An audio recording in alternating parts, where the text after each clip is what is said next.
Former federal prosecutor Hemu Nigam is founder of SSP Blue, the online safety consulting firm. Can it happen just as quickly and just as frighteningly as we saw in that clip? Well, it can. What you have to do is say to your own kids, you are my best technology educator. You're in my house.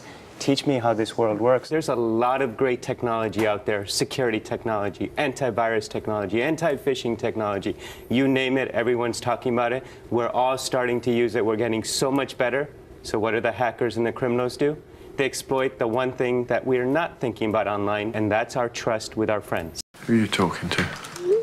I'm chatting, Dad. What the movie is actually designed to do is raise dialogue. The character Annie that we're talking about is actually what I would call an at-risk teenager.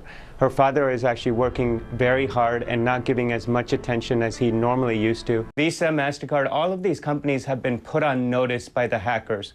If you can make a great headline, and major corporations in America always make a great headline, you ought to be on red alert. You ought to be locking down your systems. ICANN is an organization that's very much like the Supreme Court. They decide whether there is a .com, .net, and now they've decided there's going to be a .xxx. For thousands of years, people have debated whether or not there should be a legitimate adult industry, and it looks like for the internet, now we have one. You're worried about this?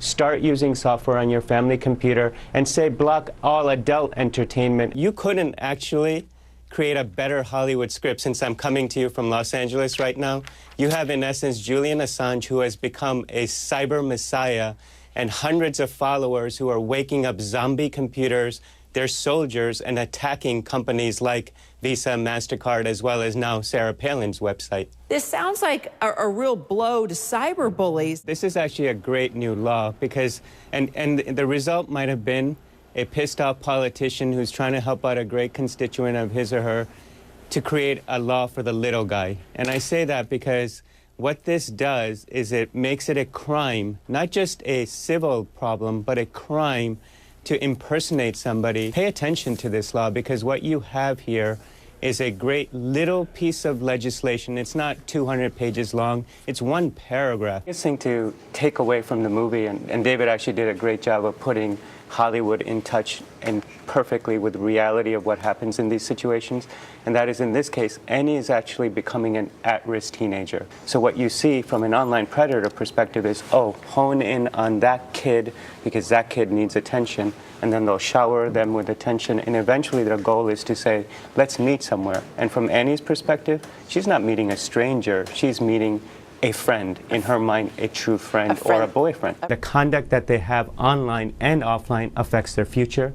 It affects their reputation. It affects what jobs they might get in the future. These women are soliciting sex on the internet, and they're getting away with it, and Craigslist is not at all being held responsible. How is this still so? Well, they're absolutely going to be held responsible, and let me say why. 2 years ago, less than 2 years ago, 40 state attorneys general entered into an agreement with Craigslist saying you have to do better to clean up the adult illegal prostitution going on the site, which means in essence they've been on probation. So from the founder's perspective, they got to be thinking, do I want to stand for a business like this, make millions off of it, or do I care about the issue here, which is about children, and do something proactively to stop it? Well, what it does is it puts our country's security at risk, and at risk for the people watching at home. And I say that because now you're vulnerable to bribery. You may have downloaded a virus that puts a backdoor into a government system that can be used on a cyber terrorist attack or by an enemy foreign state.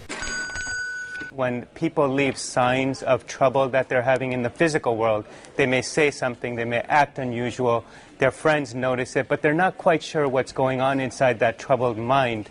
Today we have social media. And just like you're saying, this individual had left all sorts of signs in all sorts of places, and we have to figure out what can we do in the future so that we can avert this kind of tragedy. When you see something, report it. Report it to the social media company, because many of these companies actually have people in place who respond to things like this, who respond to potential threats. Can you describe exactly what happened with these emails? Whoever did this used technology, software technology that's been around for 20 years that allows you to change where your email is coming from. Go into your options area, find the header information. At least know where it is, so when your senses say something is wrong, then your action is go look at that information.